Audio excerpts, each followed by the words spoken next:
Everyone, and thank you for joining us today to discuss the grant writing process. I'm Christine Gilbert, Executive Director for the Buchanan Center for the Arts. And with me today is Erin Evelyn.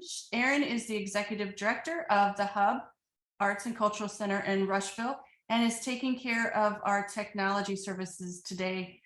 Thank you so much, Erin, for your help with that. Our first presenter is Teresa Davis.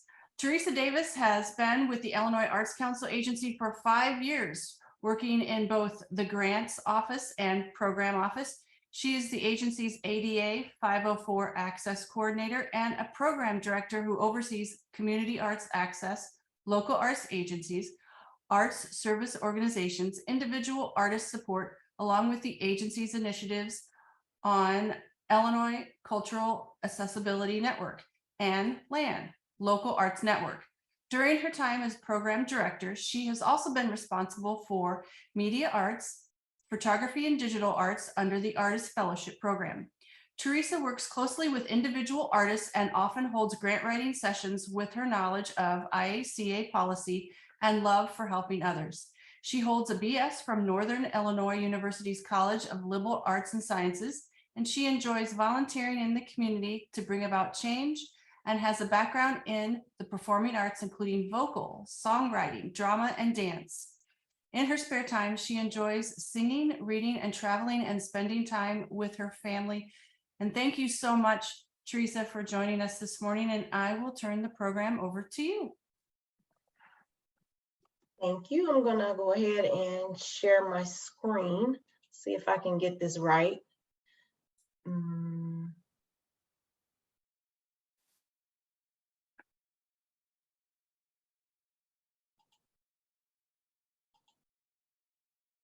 Okay, I'm not sure which, okay, I think you guys might be seeing the wrong screen right now.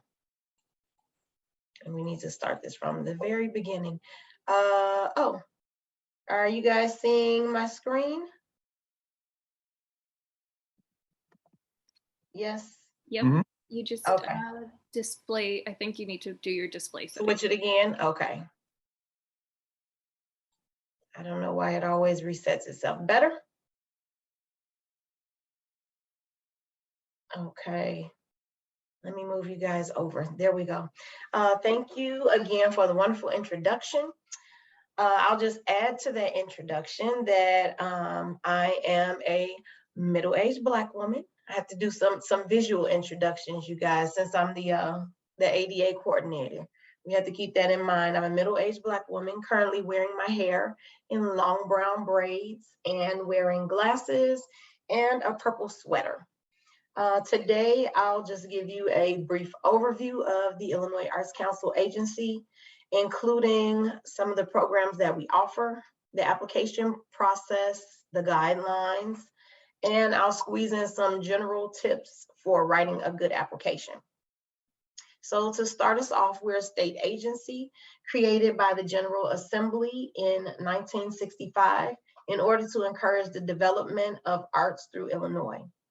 We assist artists, arts organizations, and other community organizations that present arts programming by providing financial and technical assistance. The IACA mission is to build a strong, creative, and connective Illinois through the arts.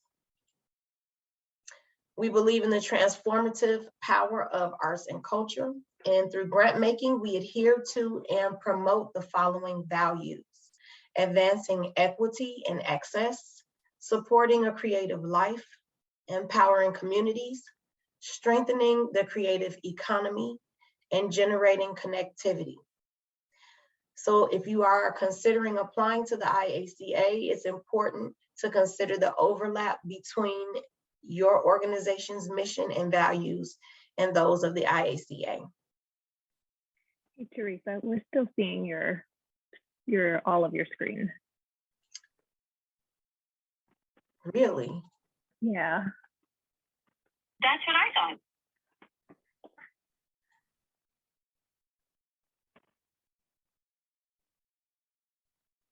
You're not seeing the one screen? I swapped them again. No, it's still the same. Wow. Okay. Give me just a second.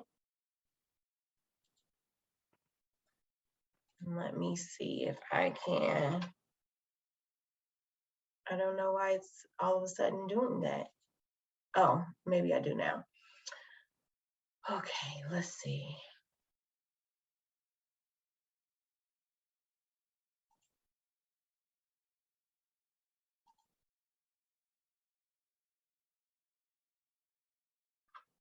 Okay, I'll try to share my screen again and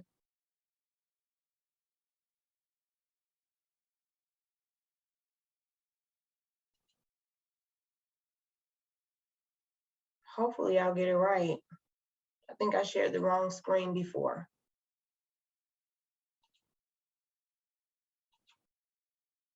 Okay, how are we looking? You're good. Okay, woohoo.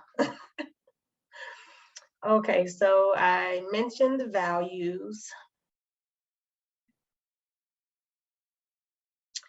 So moving on about the IACA. We are a state government agency, and we consist of a board of directors, also known as council members, appointed by the governor, a staff who develops and implements programming and works directly with constituents, and advisory committees who offer their expertise in the application review process.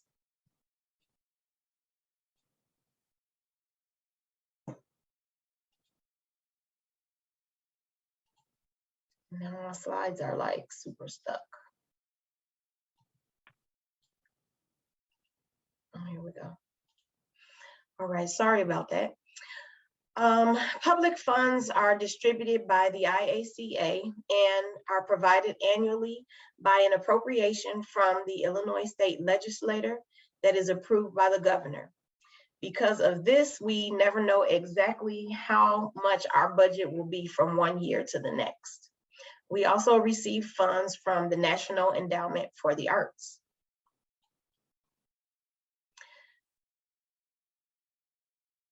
These are a list of our programs that we offer. We have several that we offer. Not all are currently open and available right now, but this is the list that we have. The focus of each program is different and ranges from general operating support to arts and education, and even artist support.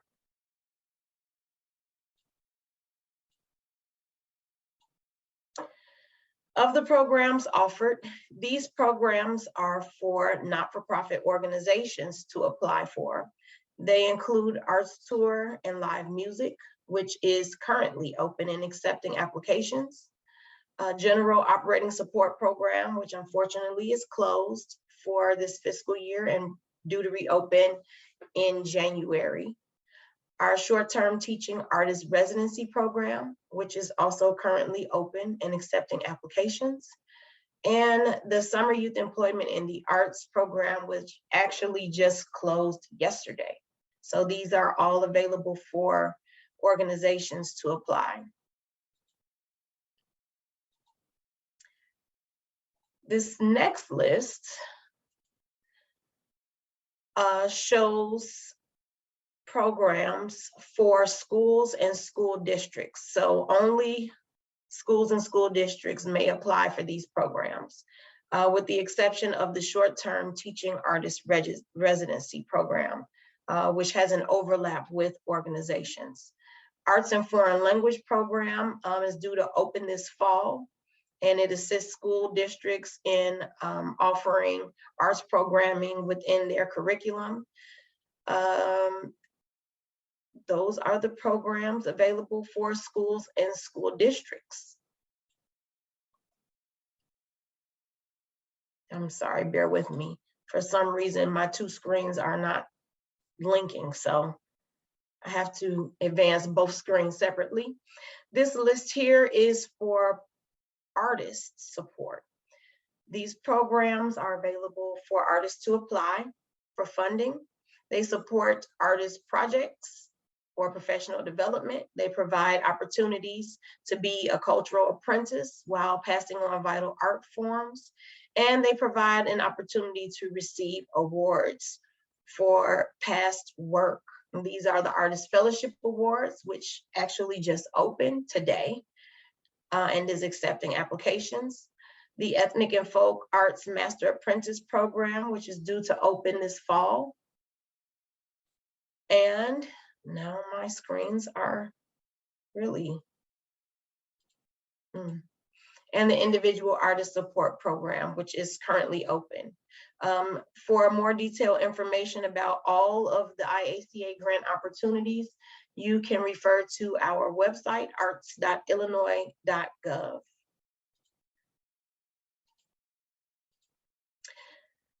So this next slide details our application process. All IACA grants have a similar application process. In general, when a program opens, we release the guidelines and open the application in Salesforce. We then notify our constituents of the open program by email blast, which we did today with the Artist Fellowship Program. We place the announcement on social media and also on our website. We also generally ask any networks that we're affiliated with to post the opportunity for their viewers as well. At this point in the process, directors make themselves available to constituents for questions and guidance throughout the entire process. The IACA will generally hold a webinar to include a question and answer session within a couple of weeks of releasing a program. And then we follow that up with drop-in sessions where applicants can further ask any questions that may arise during their application process. So again, we make all of this available during the application process, and keep in mind that you can always reach out at any time to the program director for assistance.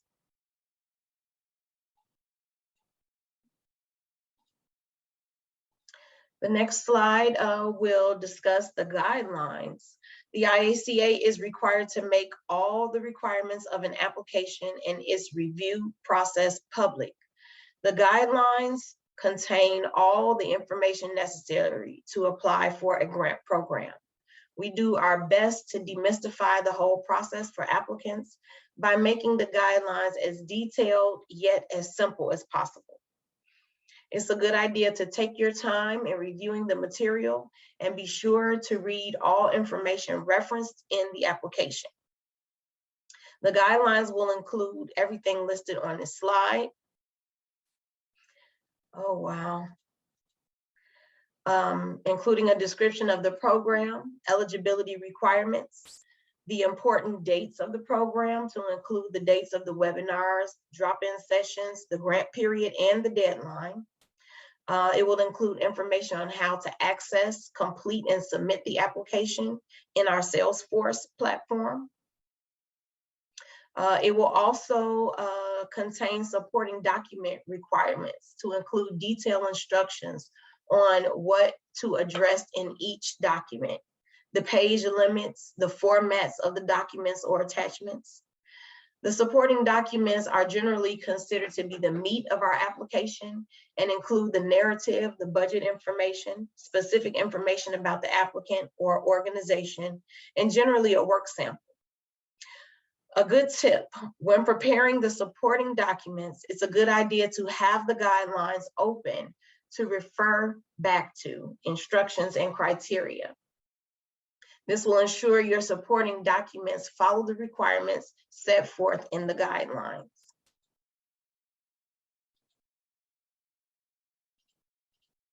The guidelines also contain resources to help you complete the grant. Example, we have links to using Salesforce to help you create an application and navigate the application platform. We have links in our guidelines to the Section 504 workbook and the financial glossary for our general operating support grant. And we have links to resources such as the budget template for individual artist grants. It also includes, the guidelines also include information of what will be required should you be awarded a grant.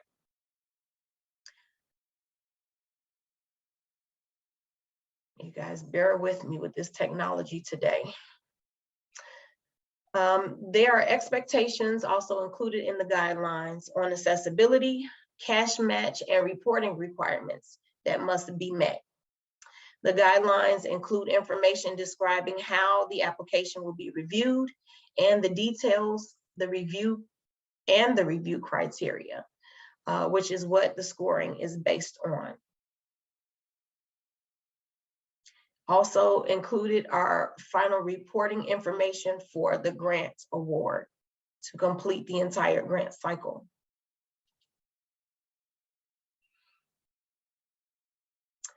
So we'll move on to some application tips. I think I've dropped a couple already, but these are some basic tips to help you present a successful application. What you see here on the screen is rule number 1. If it's not, it should be in grant writing. Read the guidelines first. Whether they're called guidelines, requests for proposals, or instructions, read them first before you begin and then reread them. Take your time in reviewing the materials. You may think it's a better idea to just jump into the application and fill that out first, but please do not start the application until you have read the guidelines. A lot of times the form fields will have information or specifications linked to them. And you may just think it's a simple form field to fill out. An example of this is the IAS, or Individual Artist Support Program. We have a form field that asks the project beginning date and the project end date. But if you don't check the guidelines, you wouldn't know that the project beginning date has to be 8 weeks after you submit your application. So you can't just write any date there. That will possibly make your application ineligible. These are reasons we definitely suggest reading the guidelines first before starting your application.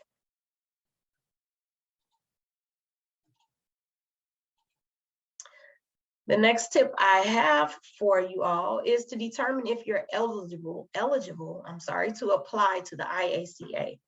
Ask yourself these 2 questions. Do I meet the basic eligibility to apply to the IACA, or does my organization meet the basic eligibility to apply?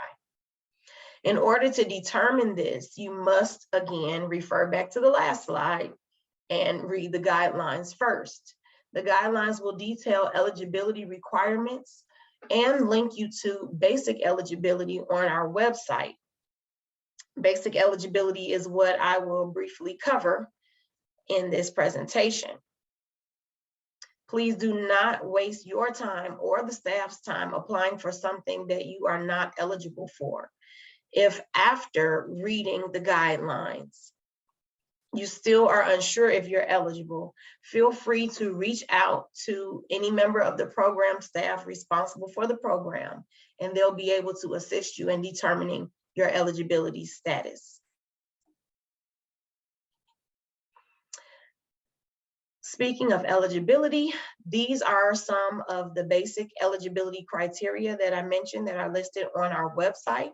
For organizations, you must be a 501c3 tax-exempt organization and registered as a not-for-profit corporation in good standing with the Illinois Secretary of State or units of government, such as a school district, park district, or library district.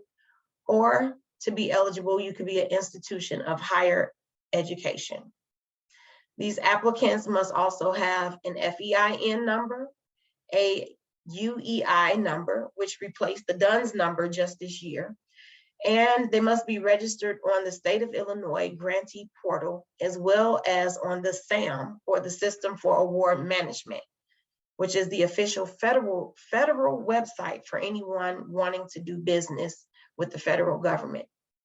The IACA website covers further acceptable proof of not-for-profit status, as well as links to the State of Illinois portal, SAM, and UEI.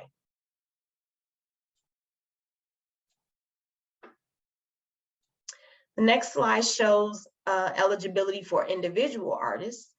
Applicants for an individual artist to be eligible to apply, they must meet these basic requirements in addition to the specific requirements of the program to which they are applying. They must be at least 18 years old, citizens or permanent residents of the United States. They must be residents of Illinois for at least 12 months prior to applying to a program and must intend to remain Illinois residents throughout the duration of the program. And they may not be enrolled in a degree program. Specifics on eligibility can be found again on the IACA website and in each program's individual set of guidelines.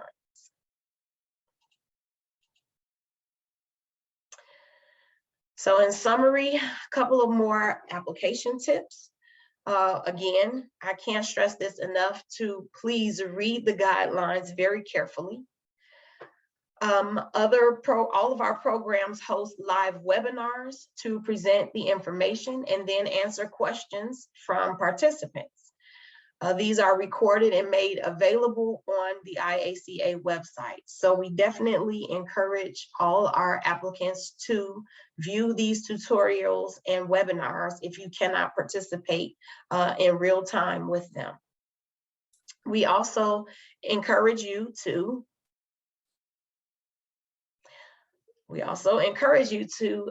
participate in webinars, but also to contact the staff well before the deadline if you have questions after reading the guidelines, after starting your application, maybe beginning work on it, and you've checked the webinars and you've checked the drop-in sessions and you still have questions, please reach out to the program directors. That is what we're here for. We are always available to answer questions Monday through Friday during the hours of 8:30 and 5 p.m. that is. We are working remotely, so if you could keep that in mind, that would be great. So the best way to contact us is to send us an email and we will quickly respond to any questions or issues you may have. But that is definitely a tip. Do not wait till the last minute to start your application because you may not have the same help available. And lastly, this slide just shows some available resources to all of our applicants. Many were already mentioned.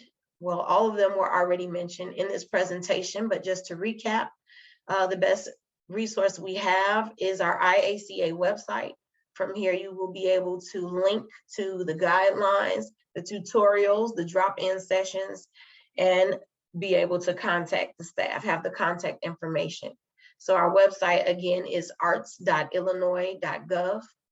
Our guidelines again are a valuable resource. They are what we call, not to be blasphemous, but basically our IACA Bible when it comes to the programs. When you ask us a question, rest assured the first thing a program director will do is open the guidelines to find the answer to your question. So this is why we definitely want to suggest to all of our applicants, definitely take a deep dive into the guidelines. Most of your questions can be answered there. The webinars and the tutorials, for the same reason, we break down the guidelines in these webinars and tutorials, and then we answer your questions generally live on the tutorials. So someone may have actually asked the question that you have, and there may already be an answer for it. So it's a good resource to check. Our drop-in sessions are listed in the guidelines and on the websites of the programs. Feel free to jump into the WebEx with us. It's pretty free and open. You can ask questions. That's basically the whole point. It's like office hours, open office hours, but they're virtual. So always feel free to drop in. Sometimes we have general drop-in sessions where all of the program directors will be on, and we'll answer questions from various programs that we have open and running at that time. Another very precious resource is our staff. Please reach out to us again. We are here to help you. Our goal is to support you in the arts in Illinois. So we want to help fund your programs, fund your projects, fund your organizations. So if you have any questions or any doubts, please do reach out to the program directors, and we definitely will be a resource for you. Well, thank you, Teresa, so much for sharing that information. We appreciate it. Just to recap, read those guidelines. And if something still is not clear, or you're having trouble trying to discern if it's a good match for you or how to complete something, please do reach out to the staff with those concerns. Next up, we have Chuck Benya. He's the Executive Director of Art Space 304, who will share information on financial statements and using that data that you collect to tell your organization's story.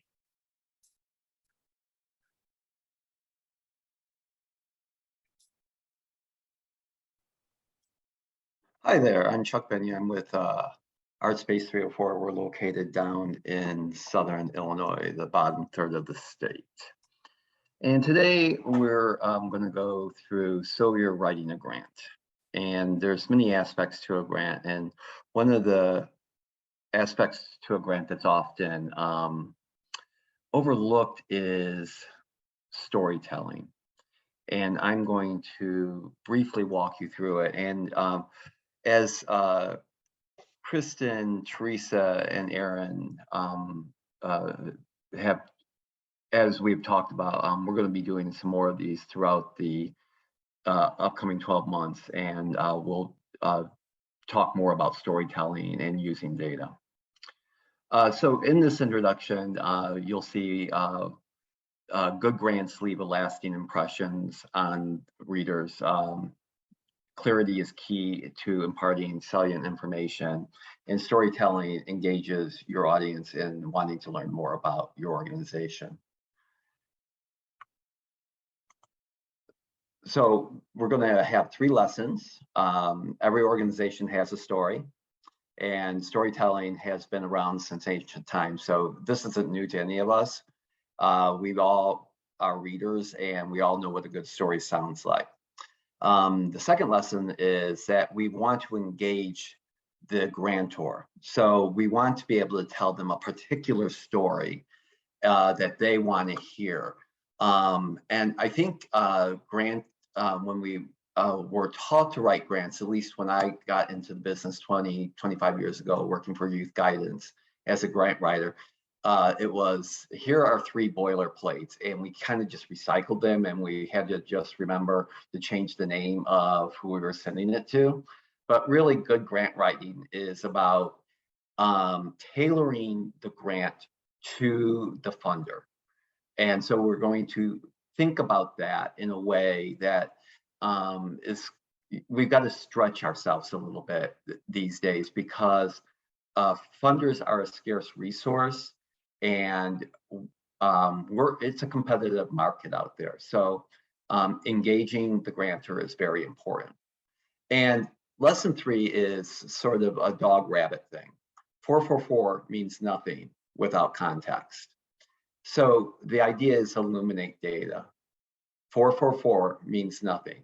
I haven't told you what 444 means.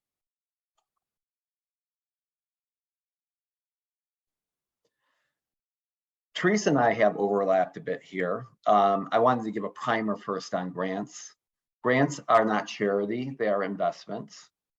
Plan well in advance. It's not a quick process. Research the grantor and its mission, and acquire a copy of a successful proposal if you can. Read the guidelines at least twice, and then 2 more times. Different grantors have different approaches to funding, and it's worth researching that. Seek advice from a funder. from a funder program officer prior to and while writing a grant. If you get stuck, it's really important to get unstuck and ask for comments on unfunded proposals and resubmit if you can.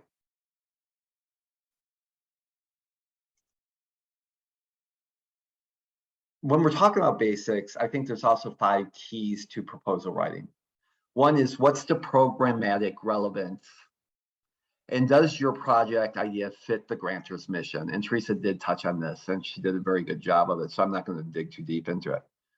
Come up with a great idea or project. If it's a general operating grant, highlight your great ideas and projects. If it's a single project or a couple of projects that you're bundling together, what is that great idea?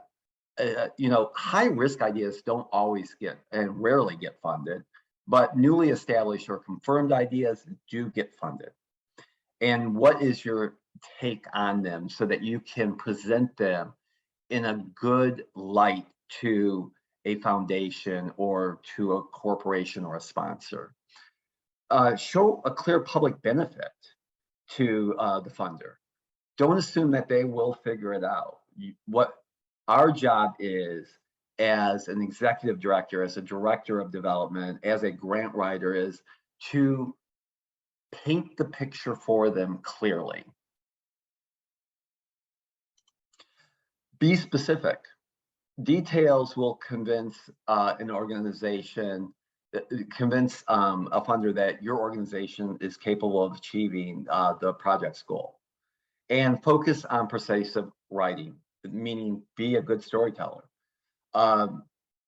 The best proposals and the ones who get the proposals that score highest are the most persuasive, the most convincing, the ones that tell a story.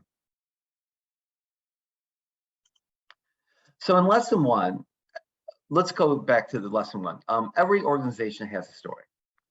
So where do you get to your origin story? How do you begin telling your story? And that is like interviewing the people connected to the organization.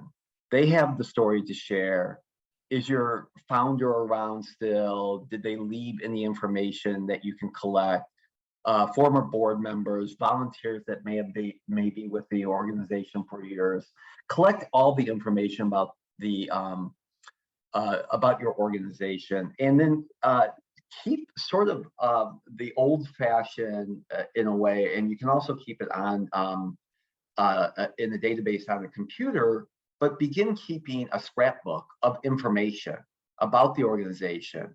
And as the organization takes in more information, you want to still keep that information, and you're building a timeline about your organization's story so that you have that information to go back to when you're writing a proposal. And then what you're going to draw from that information are several different pieces for your organization story. That would be like your elevator speech, your information for your FAQ, information for those boilerplates that you're going to take pieces to write different proposals to different funding entities. And then also include salient points and add information that is germane to your mission. In lesson 2, you want to engage your grantor.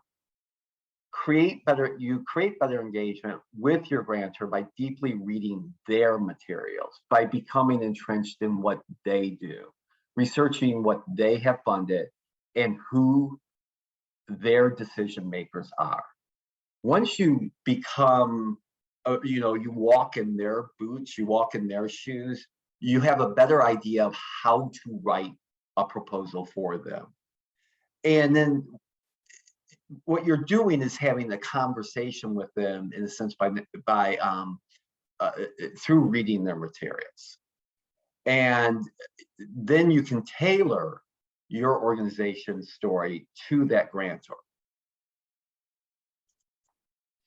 And then when we were talking about 444 means nothing without context, data is your friend until it's not your friend. And it's not your friend when it's being presented without context.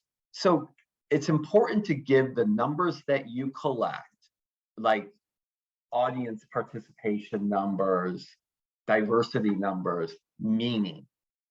What is the meaning behind the numbers? And then give it story. And you link that to narrative so that it illuminates any graphs that you may have, and then further thickens the plot of your proposal. So one of the most important aspects, I think, to grant writing is that as a grant writer, you hold an important role, that you're putting a lot of information into either cells on a portal, or you're pulling together 3 or 4 pages of narrative. The important part of that is not to let you be the only person holding that information. So one of the aspects of grant writing that we do at ArtSpace is that we have a couple people who are grant reviewers. And if I pull together the grant, then I have a couple people who look at it for vision, looking at the ideas in it, for community engagement, for impact, for service, and most importantly, the second set of eyes looking at it for grammar. So in summary, the first one is tell your story. It's always important to tell your story. Number 2, grantors want to be engaged. So make sure there's a hook in there. 3, data has meaning, illuminate it. And 4, remember the basics and grant reviewers and remember the basics. May seem rote, but checklists save lives, literally.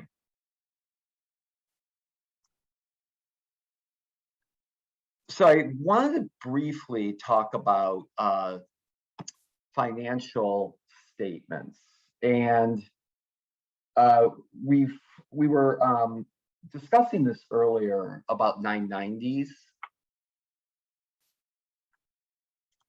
And I want to first start by saying that think of your 990, your organization's 990 as your personal income tax that you would file. That is your organization's personal income tax statement.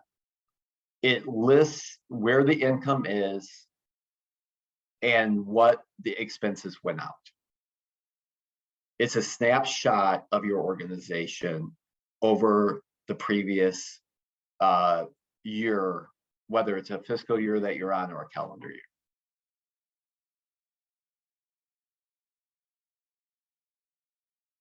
And then when it comes to, let me just close this out here real quick.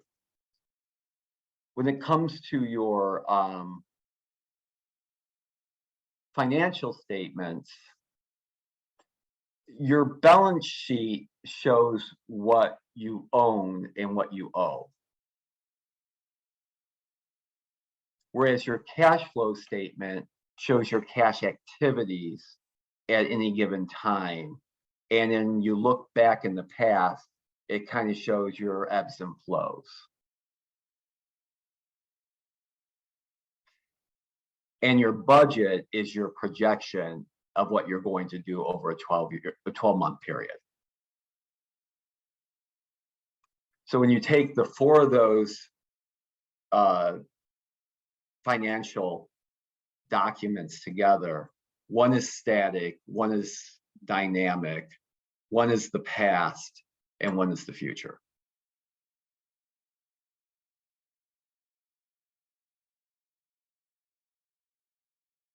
Now, there's been a little bit of rustling about whether or not they're the best financial documents for moving forward. in business and in nonprofits, because why do a 12-month budget when projecting 12 months is like trying to look into a crystal ball? Should we be doing 3-month budgets versus 12-month budgets? Which might be a little bit easier and more safe to do in precarious financial climates than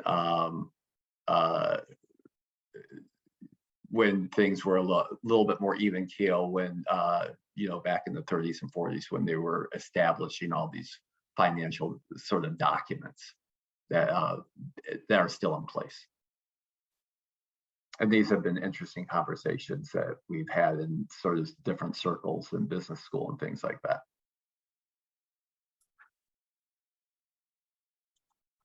Well, I want to just hop in here and say thank you, Chuck, for sharing about the narrative as well as the financial statement. Aaron, do we have any questions in the chat box? We're moving on now to sort of the insights or a wrap up of Q&A or any last minute information that any of the panel would like to share. The one thing that I'll share while Aaron is looking at that is the key that I have learned, in addition to reading the grant lines and knowing if it is a good partnership, your mission and the funder's mission, is to outline your grant narrative prior to writing.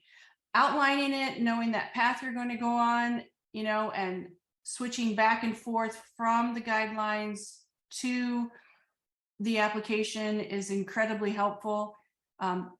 Taking that information, we're all surrounded by data. Some of us are buried in the data, but ask yourself, what does that mean? Read it. And the other thing I'll share is have someone outside of your organization read your grant. Someone maybe that's not familiar with your day-to-day. If it makes sense to someone who isn't familiar with you, then all the better. If it doesn't, then maybe you need to address things. You're not matching the data with the storytelling, or you're not being clear on what it is you're trying to get funding for. So those are some of the tips that I've picked up in my years working with grant writing. Aaron, do we have any questions there? Yes. So how much time should you spend writing a good grant? That's a good one. It's variable because Chuck gave a really good tip about collecting your history along the way. My background is in journalism, and as a journalist, I have what's called a clip file. I'm always putting things in there. PDF files of the programs that we have offered along the way, photos, our history. I keep everything in one file, everything from our identifying numbers to our mission statement. And I can quickly pull those away and then change our history in the sense of how it should be written and how many words you're allotted. So that saves a little time. But there isn't one formula, one time template, at least for me. I can say that this grant is going to take me 2 hours. This grant is going to take me 4 hours. If anyone else would like to step in and add to their experience, that would be great. I will say this: plan to write the grant ahead of time. I have been on Illinois Arts Council agencies panels for 2 years, and I can tell when a grant was written the day it was turned in, like the deadline. That's interesting. Like Chuck. 5 minutes before. And Teresa knows those grants as well. Yeah, then we also have the grants that are, I think you mentioned in your presentation, literally a copy and paste from the year before. And when you're a returning reviewer, you're like, this is deja vu. I read this grant Uh-huh. already, And I but have, it's just because they like literally had not changed. They might have changed the and the and maybe, you know, but so that's always concerning because things should change from year to year. Yeah. If it's not your numbers, your budget, maybe the programming you're offering, something should be different, right? So yeah, those are things to consider. yes, and as a reviewer, and I have a fairly good memory, but as a reviewer, it's one of our jobs is to take a deep dive into the proposals we're reading so that we're and be able to give thoughtful feedback. It's hard to give thoughtful feedback when somebody didn't take the process seriously. And taking it seriously is giving it the time, giving it the ample time it needs to do the process. Yeah, that's And really part of good. it is reading. Mhm. Agreeable. It can take just as much time to write, in some cases, when you have a 300 word limit as a 3,000 word limit. Mhm. Because, you Yeah. know, in 300 words, you've got to get it all out there. You have to be very specific. Very thoughtful. Mhm. Mhm. Whereas 3,000, you know, you have a little bit more breathing room to, you know, share your story. So I wish we had a very specific timeline and allotment of time that we could give you, but preparation is the key, and collecting that information and being mindful of who you're writing to and who you're writing for in order to be able to really make that match and make it worthwhile, not only for your organization, but for those that are reading the grant and those that are funding the grant. Mhm. I'm looking at the list of tasks that we wanted to accomplish today. I think, does anyone have any last minute additions, comments that they would like to share? I would probably just add to what you said, and Chuck also mentioned that most grant programs have the ability to go back in and out, in and out. So as you're putting your application together, your supporting documents, the part that requires all of the work, you know, and the time, feel free to just go in and out. You don't have to. Don't even try to do it in one sitting, I would say. Because you have new grant writers and folks that are coming in for the first time and they're overwhelmed because they think, oh my gosh, I just got to sit here and do this. No, you know, it's a process. As you said, it's a process. It's going to take more than one day. In general, Chuck mentioned it, you're going to be gathering information, whether like Christine mentioned, from your organization's past and or from your budget. I mean, we know the numbers themselves, just pulling those audited numbers from this year and that year can be a hassle. So don't feel as though you have to have it all together or get it all together like in one sitting. Which is exactly why we encourage everyone to start as early as possible. Chuck, you mentioned that as well. Do not wait till the last minute. Do not. That is the worst, biggest tip other than reading the guidelines. Don't wait till the last minute.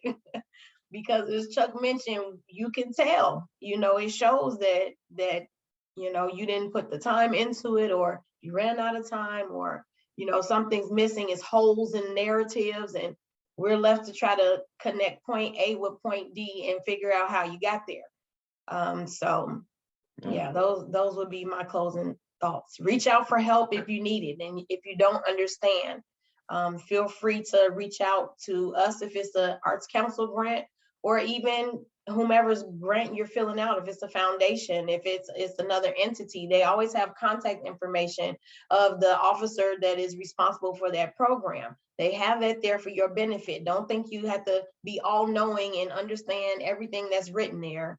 Sometimes we might need a translation of what they really are asking. Like, what are you really asking right here? So Right. feel free to reach out and get all of the clarity that you need to submit a good application. And one technical thing I would say, one stylistic thing I would say, have mercy on on the program folk and have mercy on the grant writer. Do not use 0.22 inch margins and less than 12-point font. and Wait, some Chuck, I wingding. just got one. And please don't make the whole narrative bold.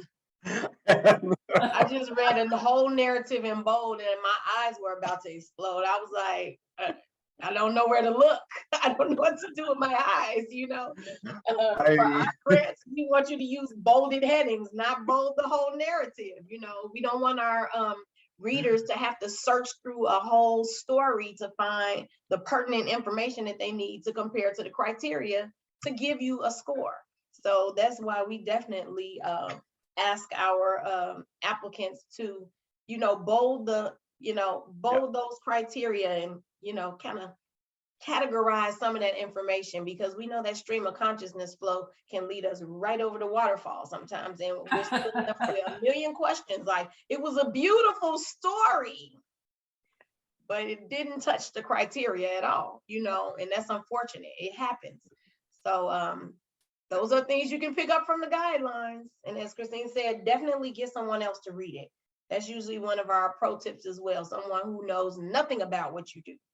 And if they could take a glance at the criteria, even, they don't even have to read the whole guidelines, just the criteria, what's expected, and read your guidelines, and it makes sense. Your narrative, I'm sorry, and it makes sense, then you're on a pretty good track. So Yeah.